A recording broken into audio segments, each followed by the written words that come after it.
Steeped in spirituality, politics and conflict, the Dalai Lama faces a dilemma, and it's all to do with his successor when he dies. Dalai Lama is caught between the two great powers of Southern and Eastern Asia.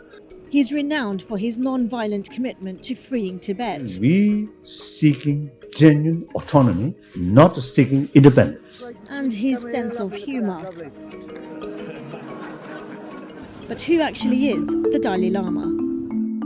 Tibetan Buddhists believe the Dalai Lama has existed for around 600 years, the first being born in 1391. He's believed to be a living Buddha who is reincarnated after death. This is the 14th and current Dalai Lama, Tenzin Gyatso. He was identified as the reincarnation of the 13th Dalai Lama when he was just 2 years old. He turned 87 in 2022 and is a global figure. A good friend, His Holiness, the Dalai Lama, who is a powerful example of what it means to practice compassion. He's been committed to Tibet's liberation since he fled to Dharamsala in India's Himalayan foothills, where he still lives today. So why was he forced to flee? In 1949, Mao Zedong came to power in China. He claimed Tibet was part of China and invaded.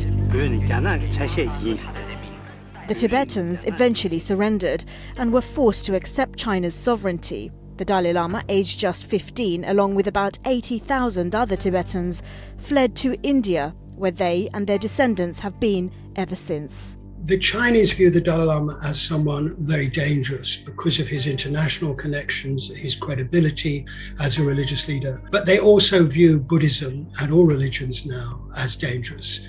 So China has a vested interest in who the Dalai Lama's successor will be, and it's trying to control the outcome. Traditionally, when the Dalai Lama dies, there's a search for a child reincarnation, and when they're chosen, they have to study in preparation for their role. The Panchen Lama is the second most important figure in Tibetan Buddhism after the Dalai Lama, and they play a key role in choosing the next leader. In 1995, the current Dalai Lama chose one, but China rejected the choice and kidnapped the 6-year-old. They then chose their own, Gyaltsen Norbu, who lives in Tibet. The Chinese are certain to demand control of the choice of the Dalai Lama's successor. If that successor is born in India, the Chinese are going to do everything in their powers to prevent India from recognizing the next Dalai Lama. And this will lead to dramatically increased tensions between India and China. The Dalai Lama hasn't set out a clear succession plan, but in 2011 set out 3 possibilities for his successor. First is the traditional way of choosing a child reincarnation after his death, but this isn't without its problems. If you use that system, you choose a child. It takes many years to find that child. There's often disputes over that child, whether it's the right one. And then you've got to wait another 15 years for the child to grow up. Second is a child being chosen before the Dalai Lama dies. And finally, there's the possibility of an adult being appointed before he dies. He warned no recognition should be given to any candidate chosen for political ends by anyone, including agents of China. The Dalai Lama also retired from politics in 2011, ending a 368-year-old tradition. Everybody thought it was a sign of his commitment to democracy, but actually it was much more than that, because he removed any future Dalai Lamas from having a political role. But there's another aspect which got missed, I think. It was a signal to the Chinese that he was ready and willing to negotiate with them, because he now no longer has an official political position. When the Dalai Lama dies, the biggest fight could be over his succession, and we could see a scenario where 2 Dalai Lamas are appointed.